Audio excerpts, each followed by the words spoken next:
Expedition Pluto.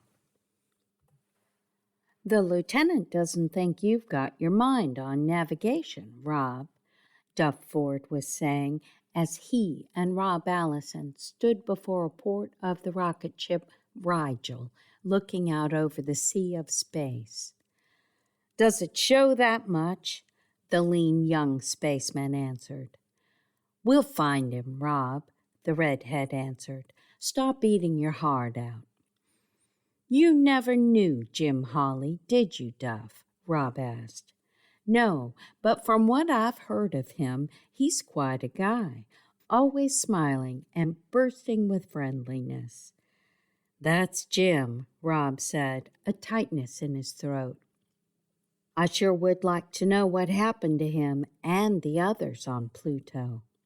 How come you didn't get to go along on the first Pluto expedition? Duff asked. I thought you and Jim Hawley always went together. I've been working with my brother in the States, Rob replied. As the new president of Interplanet Exploration, he's been awfully busy. There's a real guy, Duff said with admiration. Your brother, Grant. I guess he's the greatest spaceman who's been born. And judging by your own record around the solar system, Rob, you're not far behind him. Thanks for the flattery, Rob said, grinning. It felt good to smile again. He hadn't smiled since he'd learned about the break in communication from the Pluto expedition ship Capella. The break-off had come suddenly after landing, and the source of the trouble was unknown. As soon as Rob had heard that the Rigel was going in search of the missing explorers, he had signed up for the trip as assistant to the navigator. He'd been grateful for the companionship of young Duff Ford, a likable fellow he'd met in space school. Duff was a regular crewman, an air purifier on the Rigel. Duff was speaking again. Think we'll get by the big boy there with the halo? Rob looked at the giant glowing pearl of Saturn, which had been growing before their eyes for the past couple of days. Though placid and beautiful against the velvet sky, the ringed planet was a real menace to the Rigel. Lieutenant Stone said it's going to be a tight squeeze, Rob answered. We hope we've got enough rocket power to fight off the gravity pull of Saturn and his moons. I can't understand why we couldn't go on a beeline to Pluto without even coming close to the other planets, Duff said. Pluto is a long ways off the plane of the outer planets, isn't it? We could, Rob answered, if it weren't for floating clouds of explosive hydrogen which have been found to exist outside of the plane of the ecliptic. That's why we have to stay in close until we're past Neptune. Won't Uranus and Neptune give us trouble? Duff asked. They're pretty big, too. Uranus is far around on his orbit, and Neptune is heading away from us. However, we'll see Neptune at a distance. Hours later, Rob was in the navigation compartment with Lieutenant Stone, his immediate superior. They were leaning over a level ground glass screen upon which were a projected television image and a panel of dials. In the middle of the scene was poised the oblate sphere of Saturn and its spinning necklace of millions of meteoric particles. Scattered about were globes of varying sizes, which were Saturn's moons. The screen surface was roughened to take pencil marks. A tiny dot represented the Rigel, and arcs were drawn to show the motions of all the objects. Our closest approach to the planet will be here, at point X, spoke the navigator. Glancing at his watch, he added, We've got about 5 minutes to go. As they waited, Rob went over to the side port where he could watch the luminous planet directly. He thought he had never seen a sight so beautiful. Saturn was banded with color layers, something in the matter of Jupiter, only in softer tints. Riotous masses seethed and tossed in the cauldron of fury beneath the apparently paper-thin girdle of shaded bands. "It's gorgeous, but deadly, too," Lieutenant Stone commented. "Yes, sir," Rob murmured, "and I'm in no mood for a bath of methane and ammonia. We've got to get to Pluto. That's the only thing that's important." At 0 hour, all rockets were blowing at full capacity. Rob could feel the Rigel bending to the implacable will of the big world. As the ship's nose was pulled inward, the young spaceman could see the anxiety on his superior's face. "I hope we've calculated this thing correctly, Rob," the lieutenant said tightly. "The ship should begin to turn tail on Saturn in a little while." But the Rigel still had not turned after 20 nor even 40 minutes.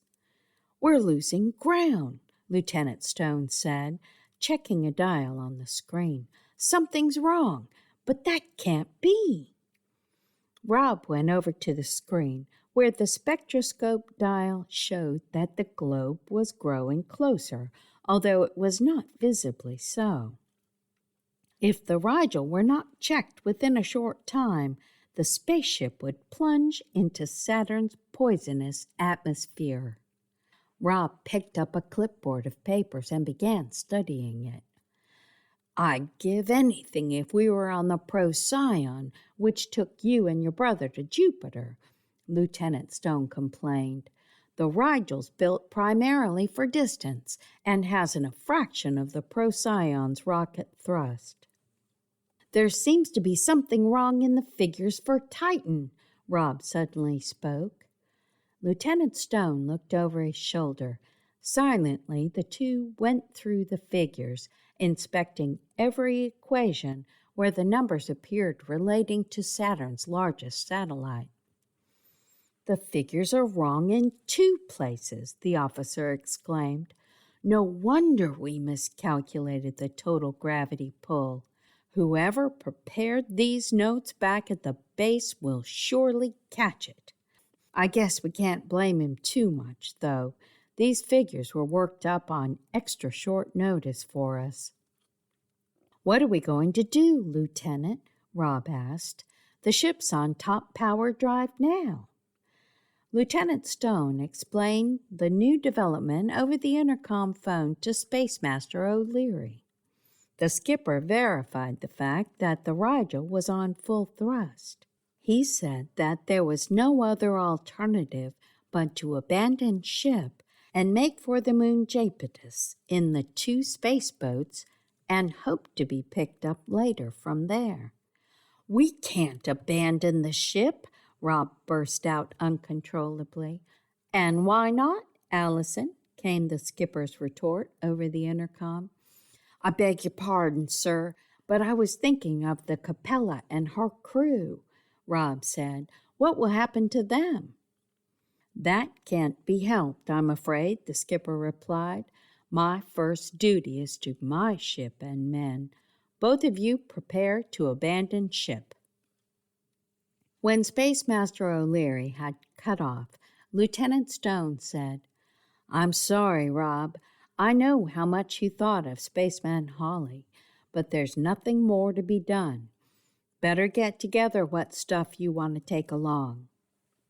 However, as the officer began getting up his things, Rob remained at the screen, poring over it and a little mathematical machine called an electronic computer. "Ready to go, Rob?" Lieutenant Stone asked sometime later. "I think I've found something, sir," Rob said, holding a place on the screen with his finger. "A die-hard if I ever saw one," murmured his superior with an admiring grin. He came over to see. "Scylla is known to have a slightly unpredictable orbit," Rob said. During the past few minutes, I've traced it, cutting inward toward the planet. I've checked the moon's gravity and distance ratio on the computer, and I believe if we delay the abandoned ship for several more minutes, we can pull free of Saturn and its family. Let me see, the lieutenant said. They checked the slight movement of Saturn's 10th satellite, which had been discovered in 1963. Scylla was tiny, a dense ball of rock only 3 miles in diameter, but its diminishing gravity pull as it moved away could be enough to swing the balance in favor of the Rigel. Lieutenant Stone agreed with Rob's finding in general, although in the brief time available there was no opportunity to make a positive measurement. He phoned the skipper, who was ready to send out the first spaceboat. Lieutenant Stone reported to him Rob's find. "If you agree it's worth the chance, Lieutenant, I'll play ball," the skipper replied.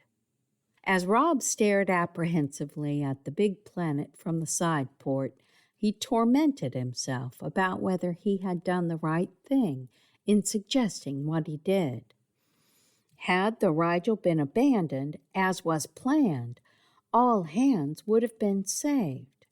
As things stood now, however, the entire crew might perish. Still, Rob could not really regret taking the responsibility. Times before, when there had been lives at stake, he had stuck by his convictions and had never failed to accept danger when that seemed the best move for all concerned. Rob and Lieutenant Stone kept their eyes glued on the TV screen, particularly the speck that was Scylla and the slight motion it was describing. Rob felt shudders rock the ship as great powers locked in combat. Some minutes later, Lieutenant Stone checked the dials and said with a deep sigh of relief, "I think we've done it. Thanks, Rob." They had done it. The balance was swung in favor of the Rigel as Saturn's tiny companion continued to move away, giving up the fight. From now on, the planet would appear to diminish in size, but it would be many hours before its commanding sphere would be lost among the other millions of lights in the heavens. For days and days, nothing seemed to change in the endless depths of black space as the Rigel sped toward Pluto. There were the same monotonous patterns of stardust and the eternally broad sweep of the Milky Way and other remote galaxies. Only the distant planets grew and shrank in size.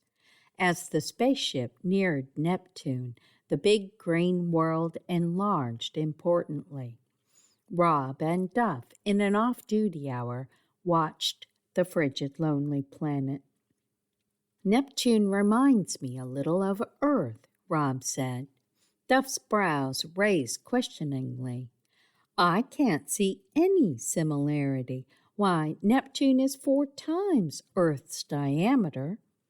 "But Neptune's mean surface gravity is the same as Earth's because of its low density," Rob replied. "Like Saturn, another big puffball, Neptune has a small rocky core surrounded by huge layers of ice and atmosphere. Both Neptune and Earth have a greenish cast, and each has a satellite of about the same size and at about the same distance away." "There's one big difference, though, Rob," Duff said. "Neptune's a zillion times colder." "It's still not as cold as we're going to find Pluto," Rob reminded him, "near absolute zero." The redhead made a wry face. "Why did you have to say that? It's so warm and comfortable in here." As the Rigel drove onward, thousands of miles a minute, day upon day, Rob grew impatient to reach Pluto. He was thinking of Jim Hawley and the Capella crew undergoing unknown hardship and peril. The radio circuit with the ill-fated spaceship had been left open in case she was able to get a message through, but none had come during all this time, and Rob was beginning to doubt that he would ever see his fun-loving friend again. The day finally came when the Rigel hovered over the little planet, which was not quite as large a world as Mars. Rob and Duff, with some of the other crewmen in the pilot's compartment, stared down upon trackless wastes of incredible frozen beauty. Ever since the ship had dropped low enough to reveal the dazzling surface features of the solar system's most distant planet, no one had spoken. The bizarre landscape seemed to have awed everyone into a state of silent fascination. Suddenly, Duff broke the quiet. "Look, what a pretty blue lake!" Rob saw the small body of water partly surrounded by a canyon of towering ice cliffs. In the twilight glow of stars and the weak sun, the lake and peaks sparkled with a clarity that reminded Rob of great jewels. "It's a lake, rightly enough," Space Master O'Leary said. "You can see the ripples, but that's no water." He checked the thermocouple. "It's 348 degrees below zero Fahrenheit down there. That's a lake of liquid oxygen. I've seen them on the dark side of Mercury." Rob gasped in astonishment. He had visited most of the planets, but there was nothing to compare with a wonder such as this. Lieutenant Stone then spoke.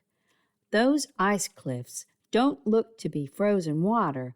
Do you think they might be chunks of dry ice, sir?" "That's my opinion," the Space Master replied. "Solid carbon dioxide. Notice those other crystal peaks off to the right? They are probably ammonia. I've seen them on Mercury, too." There was a scant, dense atmosphere close to the ground. That had been known. It was a strange-looking substance, Rob thought. It lay like a blanket of gray-blue mist between the spaceship, which was several thousands of feet up, and the ground below. The compressed atmosphere was filled with small clouds of ice-like particles, which floated lazily near the surface like tiny fish in a cosmic ocean. Everything about the scene suggested a terrible coldness, almost beyond human realization. "Our bearings indicate this is approximately the area where the Capella was last heard from," the skipper declared. "But I see nothing of the ship. Do any of you?" With the others, Rob strained his eyes to pick out a shiny cigar shape in the bleak stretches below. It seemed an impossible task, and he was reminded of an old analogy of the elusive needle in the haystack. There were broad areas of dark rock between the icebergs, filmed over lightly with rime. Such dark expanses could account for Pluto's weak solar reflection, Rob decided. The Rigel cut its power to a low cruising speed and began making a detailed search. Scanning scopes were used to magnify the view, but the job promised to be a long and painstaking one. Perhaps it would even take too long to be of any service to the Capella, Rob thought gloomily, as his scope swept the ground. His speculations then took an even grimmer turn. Perhaps the lake of oxygen had swallowed up the spaceship, or maybe the craft lay buried under layers of frost. The hours of search, many of them, dragged by. At last the skipper called his crewmen together and made a pronouncement that shocked Rob. "There's no purpose in keeping up the search any longer," he said decisively. "Even if we should find the ship now, we don't have enough fuel to land and blast off again. I'm afraid the elements have claimed the Capella, and that the first expedition to Pluto will have to be written off the books." "But, sir," Rob burst out. The Space Master looked at him levelly. "I'm sorry, Rob. I realize you've got a more personal interest in the Capella than the rest of us, but we're simply licked." Rob turned away from him in abject despair and stared unseeingly out of the port. Filling his inner eye, to the oblivion of all else, was the sight of a grinning young spaceman with a perpetually rumpled shock of blonde hair. He'd never see Jim Holly again. Knowing this, it was as though a part of himself had suddenly died.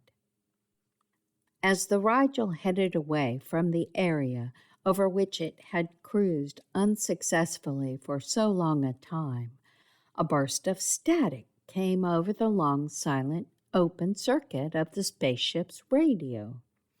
Rob's heart thrilled with hope. Could it really be the Capella trying to make contact? More static followed, then a muffled voice, barely audible, saying, "Capella to spaceship. Can you hear?" Space Master O'Leary scooped up the radio mic, eager as a child. "Yes, yes, give your location." The communication came over badly, but O'Leary found out that he was speaking to the Capella's skipper, Space Master Nielsen. Port telescopes were pointed to the spot given as the location of the downed rocket. Rob focused his on the upright craft, which was buried in hoarfrost and situated at the top of a slope leading down into the blue oxygen lake. Rob realized that only the luckiest of glances could have picked up the camouflage ship. On the mic again, Space Master O'Leary asked, "Are all aboard the ship well?" "We're all suffering from the cold," was the reply. "Remember, we've been here for weeks, although it seems like years. We had to draw from the atomic reactor to make a heater, but that isn't adequate. Some of the men have frostbite. The ship is under a foot of frozen matter, as you can see. The truth of the matter is we came woefully unprepared to tackle such an icebox." "How did you get marooned?" asked O'Leary. "As soon as we landed, the frost began piling up," Nielsen replied. "It clogged our jets and our aerial, which is the reason we lost contact with Earth.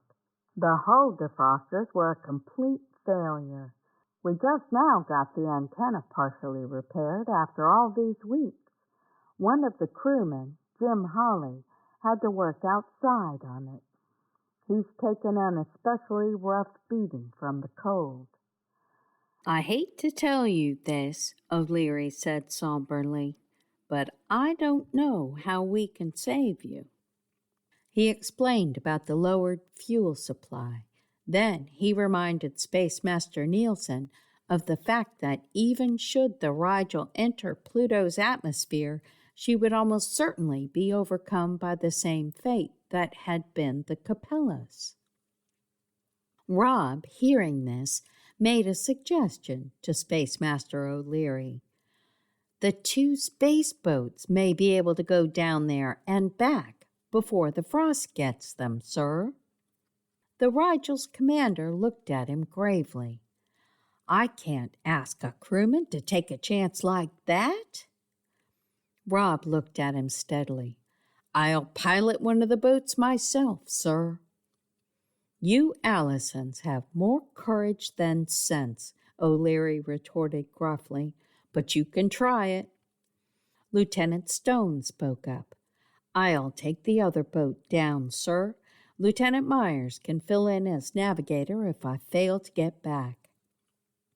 Shortly after, as Rob climbed into one of the rescue craft, Duff Ford followed him, similarly clothed in a cumbersome spacesuit. "You may need some help, Rob," he said. Rob smiled at him. "Thanks, Duff.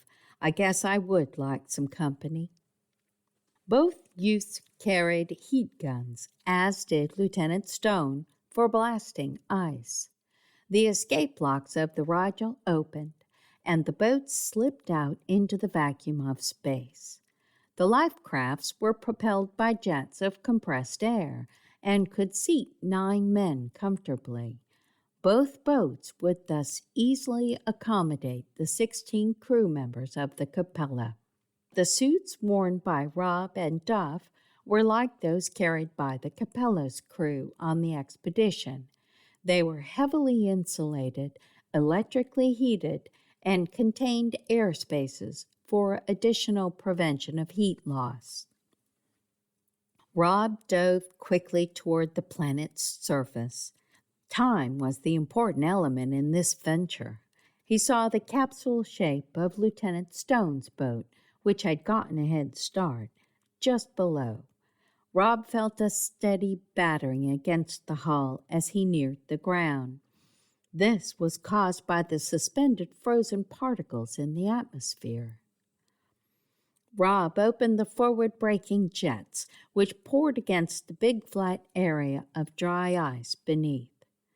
A dense cloud enveloped the craft as the surface of the carbon dioxide was warmed and evaporated into gas. The landing, therefore, had to be made more through judgment than through vision. When Rob felt a gentle bump under him, he felt immeasurably better.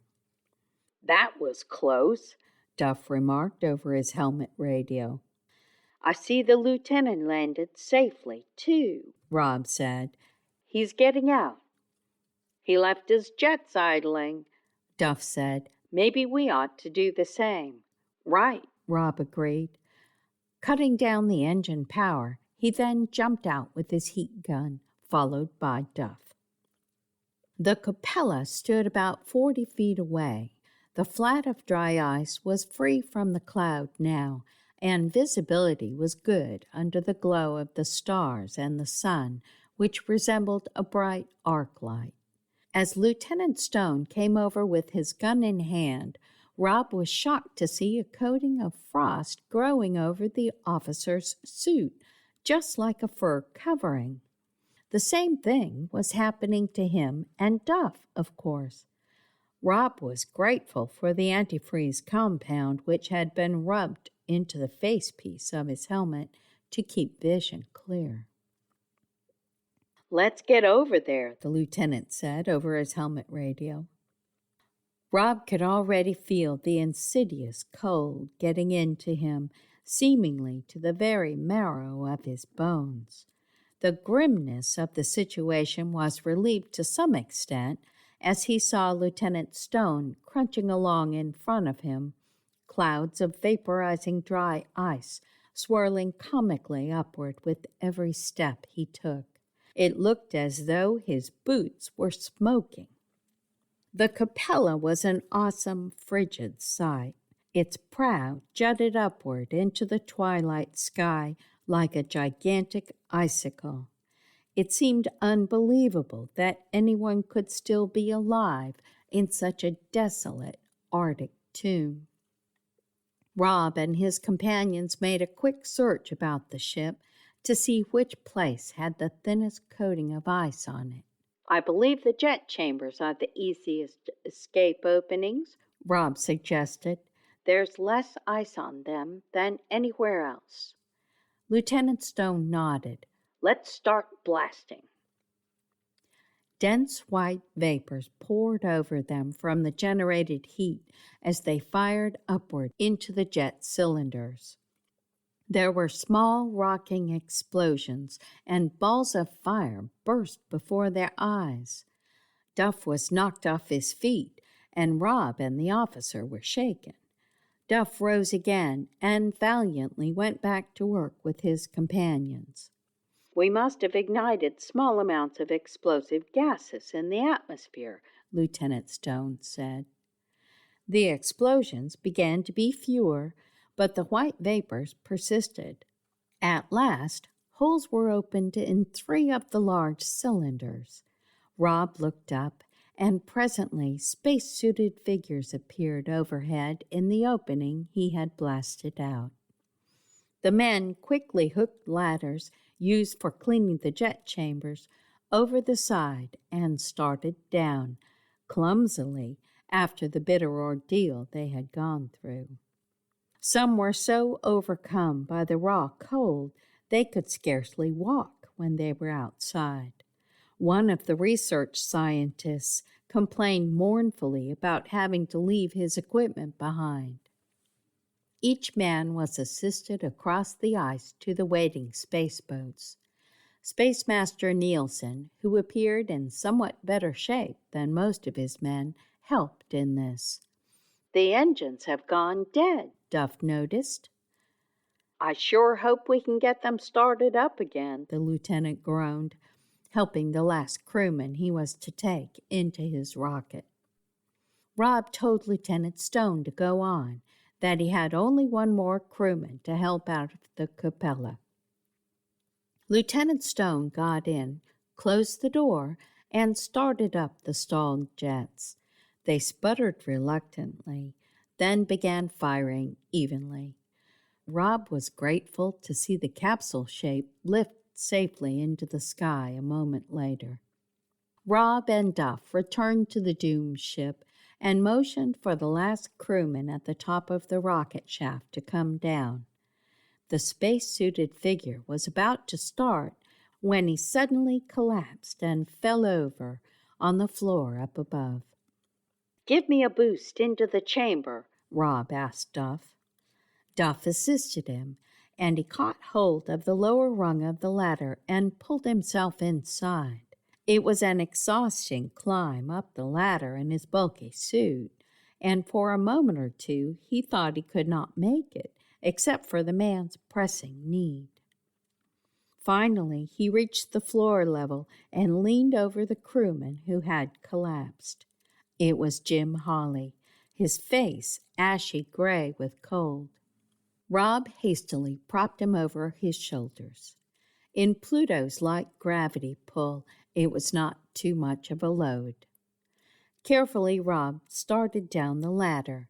The icy glaze that encrusted the metal rungs was treacherous. A fall might easily be fatal, for a torn suit would bring quick death from the temperature. Rob found Duff jumping up and down to keep warm. He looked like a frolicking polar bear in his frost-whitened suit. Gently, Rob handed the limp body of Jim Hawley down to Duff. Then Rob leaped to the ground. Together they started off, supporting Jim between them. Suddenly, Duff halted, jerking Rob backward. Rob turned and saw Duff pointing upward at the Capella, which was tottering on its base fins. The fire blast had obviously upset the ship's balance. Rob motioned for them to hurry. Just as they reached the space boat, they felt the ground tremble. They turned and saw the spaceship topple over with a ground-shaking crash and begin to roll down the slope toward the lake of liquid oxygen. Rob gave a cry of fear. "What's the matter?" Duff asked. His voice came muffled over Rob's helmet. It seemed that the freeze was going to destroy their means of communication, too. "When the ship reaches that lake, there's going to be a fierce explosion," Rob replied. "Why?" Duff inquired. "Our heat guns warmed up the ship, and when it hits the lake," Rob told him, "the liquid oxygen will reach its boiling point and vaporize with terrific force." Duff's steps quickened at this, and finally the two, with their burden, were at the craft. They blasted at the frozen seams of the door with their guns. Even in the few minutes' time, Layers of frost covered the small rocket. White clouds and small explosions accompanied his and Duff's efforts. The door had had to be closed in order to keep the crewmen inside from suffering even more from the bone-chilling temperature. Through the frosted window, Rob could see the men pushing against the door with their feeble strength, trying to help. Rob felt panicky. It appeared that the few minutes' delay in rescuing Jim might cost them their lives. He glanced down at the huddle on the ground that was Jim Hawley. If Jim didn't get out of this biting freeze in another minute, he would probably never survive it. Suddenly remembering the terrible danger from the Capella, Rob glanced in its direction through an opening in the clouds. "There's a break," he said hopefully over his radio. "An ice boulder has blocked the ship temporarily." In reply, Rob heard only a muffled squawk over his receiver. Their radios had succumbed to the freeze. When it appeared that the door seams were free enough, Rob and Duff dropped their guns and began tugging on the door. Those inside pushed at the same time. With a tearing sound, the door swung open. Rob and Duff helped Jim in swiftly. "Keep him on his feet and moving," Rob told them, forgetting for a moment that his radio was dead. He then made motions to show what he wanted them to do. He jerked the door partially closed, took his pilot's seat, and started the jets. They choked and gave fitful bursts. Then they died. Rob grabbed up his heat gun and hopped outside. He crunched over dry ice to the rear of the space boat and began blasting into the jet tubes.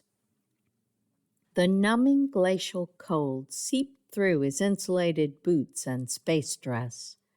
He stamped his feet as he worked. Now and then he cast a glance at the Capella, which was working free of the ice boulder and slipping downhill again. The instantaneous freezing nature of the climate was causing friction and helping to delay the huge craft to some extent. A moment later, when Rob decided the jet tubes were opened, a strange feeling came over him. It was a mixture of giddiness and sleepy lethargy. "You're freezing to death," his subconscious warned. "Get moving, get moving." He shook himself and staggered back on numb legs to the door of the space boat. His head cleared as he forced open the door with the help of Duff from the inside. He crawled in and slumped into his seat, panting heavily and drinking in gulps of sweet oxygen. He dared not even think what would happen if the jets should not fire this time. He switched on the power and slammed his foot against the choking pedal. The jets sputtered, then quickened, then purred with regularity. Rob heaved a mighty sigh and opened the throttle. The space boat lifted into the sky with a jolt that caused the weary passengers to tumble against each other. When they were all well above the ground, Rob motioned for Duff to keep his eyes on the Capella, which was nearing its destruction. A moment later, they saw it plunge into the oxygen lake, and Rob flinched. There followed a ghastly flash and roar, a detonation that was as fierce as Rob had predicted. The two young spacemen felt some of the shock currents even at their height, but they were safely above the danger, and that was all that really mattered. Some hours later, the Rigel was heading earthward again. As soon as he was permitted, Rob paid a visit to the infirmary where most of the crew of the Capella lay for treatment. In one of the beds, Rob saw a familiar smiling face and tousled sandy hair that warmed his heart. "Hi, hero," Jim Holly greeted. He had a comical appearance, with his cold reddened ears and nose. "How are you doing, Jim?" Rob asked, pressing his shoulder gently. "Fine. I've got some frostbitten appendages, but the doc says I won't lose any of them. Thanks to you."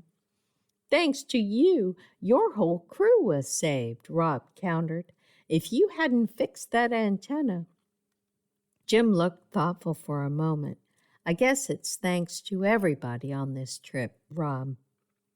Thinking of the heroic work of Lieutenant Stone and Duff on Pluto and the other crewmen who had trusted their lives to his doubtful theory in the Saturn crisis, Rob had to agree with them. "You're right, Jim," he murmured.